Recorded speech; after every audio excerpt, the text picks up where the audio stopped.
رسول اللہ صلی اللہ تعالیٰ علیہ وسلم نے اپنے فرامین میں خلافت کے لحاظ سے بھی آپ کا تیسرا نمبر بیان کیا، اور اس سلسلہ میں بھی آپ کے بے شمار فرمان موجود ہیں، اور رسول اللہ صلی اللہ تعالیٰ علیہ وسلم نے آپ کی خلافت کے حق ہونے کو بیان کیا، یہاں تک بیان کیا کہ اے عثمان، ان قریب تمہیں خلافت کی قمیض پہنائی جائے گی، اور کچھ لوگ وہ تم سے چھیننے کی کوشش کریں گے،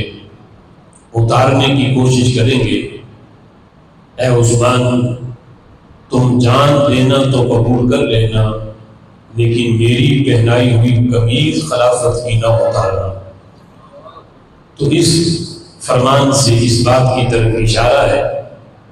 کہ حضرت عثمان غنی رضی اللہ تعالیٰ عنہ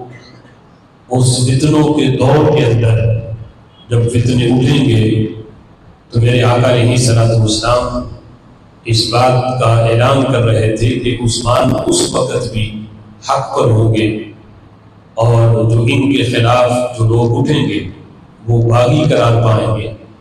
اور حضرت عثمان غنی رضی اللہ تعالیٰ عنہ حق پر ہوتے ہوئے اپنی شہادت کا نذرانہ پیش کریں گے۔